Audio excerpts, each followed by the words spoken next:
Congressman Rohrabacher, welcome to VOA. Let me start with the timing of the hearing.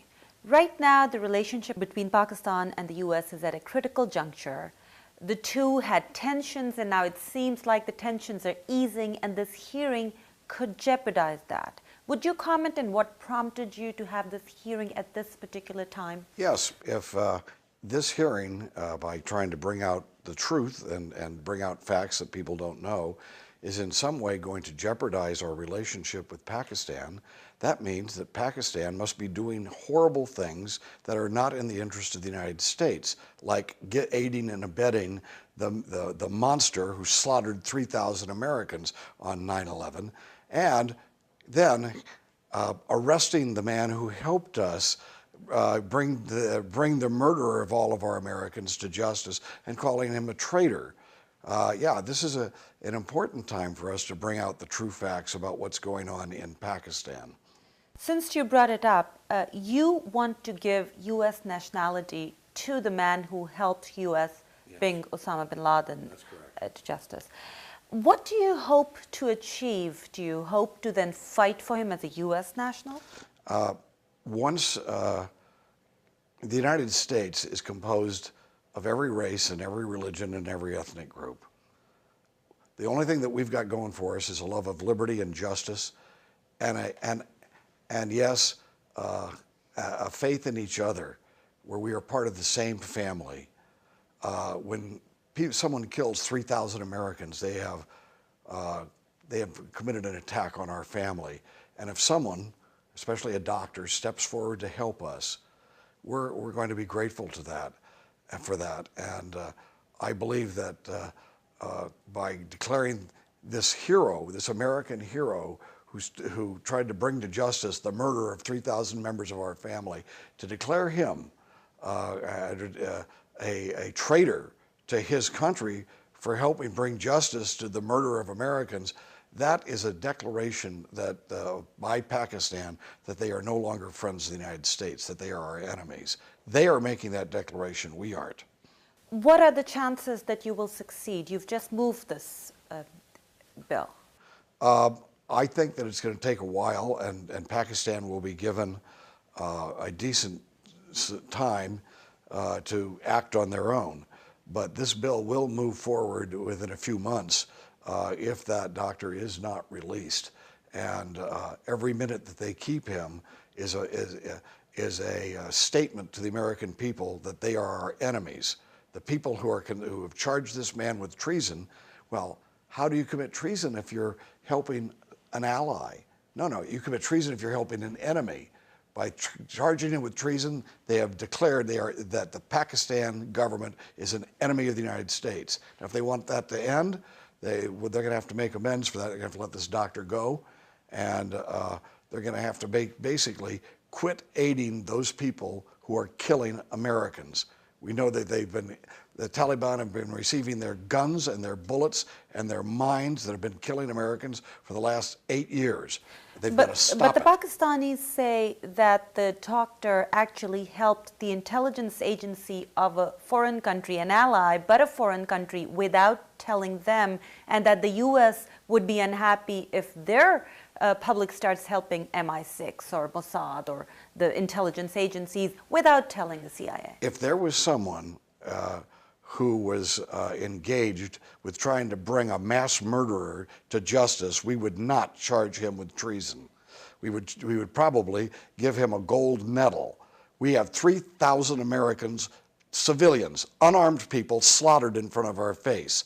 Anybody, the Pakistani government, who can charge that man with treason, who helped us bring to justice the murderer of those 3,000 people, is not someone who's an enemy of Pakistan. He's someone, or if someone was in our case bringing someone who had murdered him, wouldn't be an enemy of the United States. He'd be just someone who's looking for simple justice.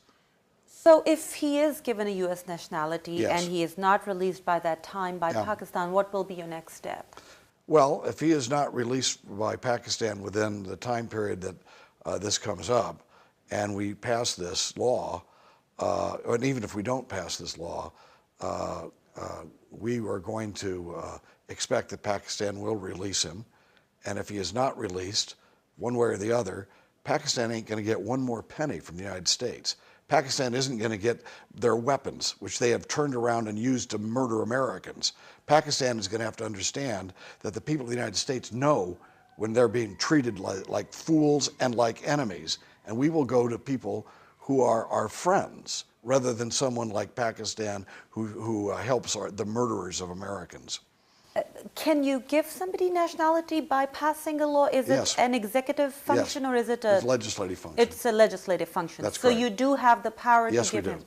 The Okay. Congress has a right to declare someone a U.S. citizen. So the State Department, when they said that it's just a recommendation, was not accurate. That's correct. This is not a recommendation. This is a law that makes him a U.S. citizen. If Congress passes it, he will become a U.S. citizen.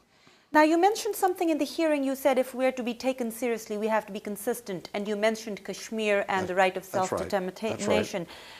Will you then follow up this claim with the hearing on Kashmir, where news of human rights violation is coming out in the recent months and years?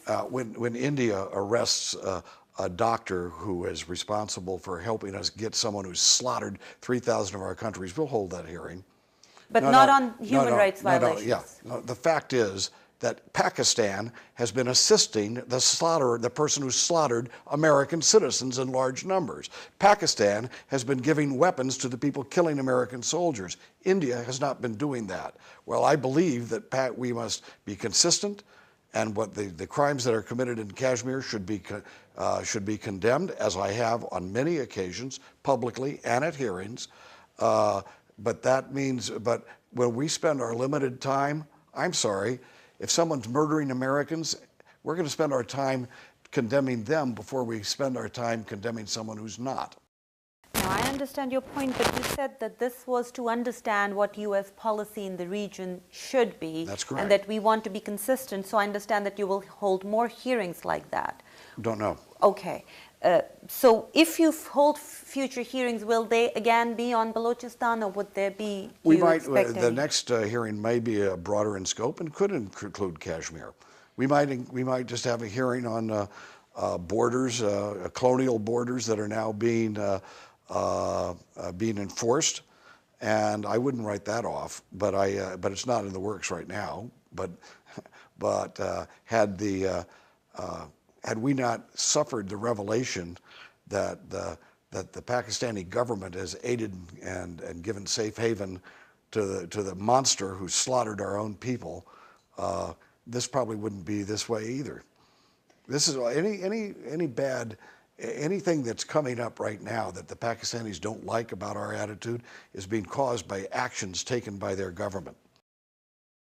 Do you, you mentioned some things in your opening remarks about Balochistan being annexed and etc. Do you today consider Balochistan a part of Pakistan? Sure it is. Okay, so you do consider it a part of Pakistan. Then how do you look? Well, of course it is.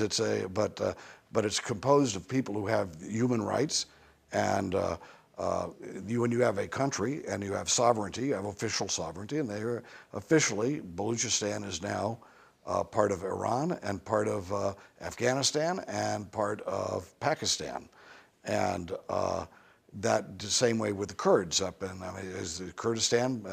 Is the Kurdish regional area in Iraq part of Iraq? Yes, it is.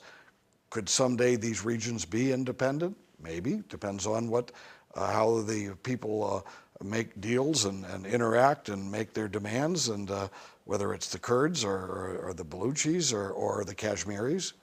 And the situation may change, but right now, sure they are. They're part of Pakistan. And would you like to comment on the violence that's coming from Baloch separatist movements or nationalists against? Yeah, you know, we've made that very clear at the hearing, and I've always made that clear, that if you're going to be consistent, you got to be consistent. You can't be for the rights of Balochistan and not be also for the rights of the people of Kashmir. And just like in Kashmir and in Balochistan, you have people who live there who are suffering certain levels of oppression. They're seeing their own loved ones being killed and murdered by the government, and they react and they overreact. And for the people of Balochistan to murder anybody else, a Punjabi or a Pushtun who is there is wrong, and that's not the way. That's not the way to make a moral case for your rights being respected if you go and you murder someone else. So we've got no problem condemning those type of things. Now, something came up on the hearing. Something came up during the hearing that was very interesting, which some experts said that when the U.S. gave a green light under the big umbrella of the war on terror to pick up people and hold them without trial, that increased the level of disappearances and torture, etc. And so do you think the U.S. is somehow partially responsible in Balochistan and other parts of the world for... No, not at all.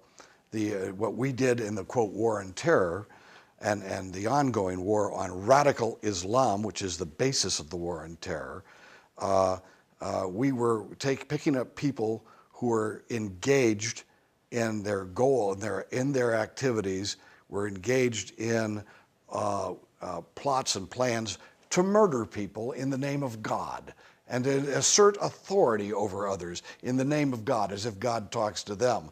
The United States was picking up people who were a threat to others. What the Pakistani government is doing is utilizing those tactics in order to suppress people who want nothing more than freedom to live their lives. There's a big difference between, look, policemen carry guns.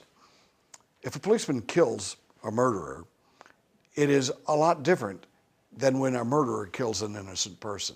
Yeah, they both killed somebody, but no, right now, fundamentally, the policeman is fine in what he's doing, but the murderer is not. And in this case, the United States, in picking up terrorists and trying to break the back of a terrorist network supported by the Pakistani government, is different than the Pakistani government supporting those terrorists and using those same tactics to repress the people of Balochistan and elsewhere. But the argument is that the U.S. was looking the other way while Pakistan was picking up whoever they wanted in the name of the war on terror. Yeah, we made a mistake. We have trusted Pakistan way too long, and they have played us like suckers. Pakistan is the embodiment. The Pakistani government, the ISI, is the embodiment of radical Islam that slaughters people in the name of their own religion.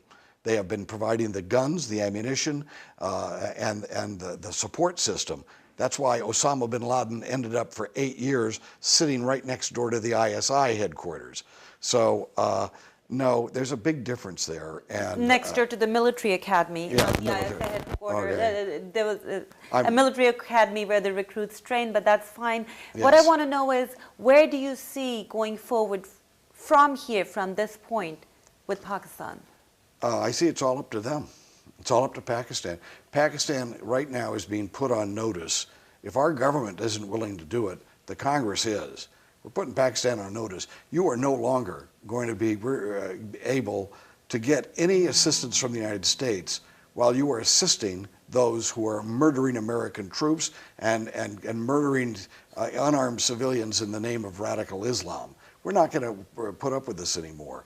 If Pakistan decides we want to be part of the family of nations, we want to be more of an open society that respects the rights of others and is not engaged in a war to slaughter innocent people in order to intimidate the Western world or intimidate the people of India, if they're willing to give that up, we will have great relations with them. This isn't, by the way, I have many Muslim friends. And when we talk about Balochistan, almost all of these people are Muslims. This isn't an anti-Muslim thing at all. This is where you have a group of people who happen to be Muslims. If they were Christians, it would be the same, saying we have a right to slaughter these other people because God speaks to us. And that means that even women, which God says have to be totally covered, can't work on television or all the other great revelations that God has given these people about what they're going to do to us. Well, I'm sorry, the Pakistani government has got to distance itself from that if they want to be friends with the rest of the world, and especially be friends with the United States. It's up to them. All we're asking for is to be treated the way we would treat them.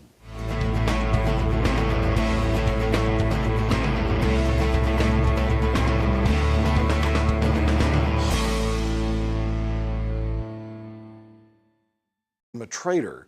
Yeah, this is an important time for us to bring out the true facts about what's going on in Pakistan.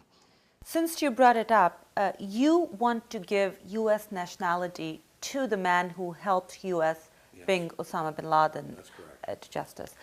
What do you hope to achieve? Do you hope to then fight for him as a U.S. national? Pakistan and the U.S. is at a critical juncture. The two had tensions, and now it seems like the tensions are easing, and this hearing could jeopardize that. Would you comment on what prompted you to have this hearing at this particular time? Yes, if this hearing, by trying to bring out the truth and bring out facts that people don't know, is in some way going to jeopardize our relationship. Once the United States is composed of every race and every religion and every ethnic group. The only thing that we've got going for us is a love of liberty and justice, and yes, a faith in each other, where we are part of the same family.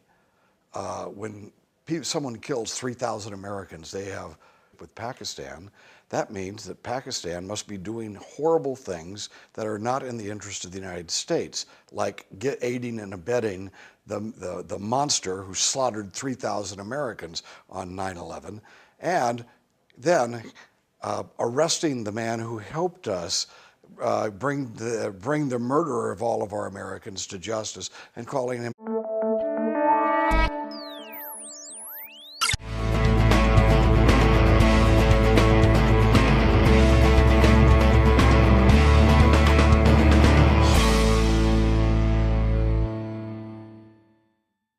Congressman Rohrabacher, welcome to VOA.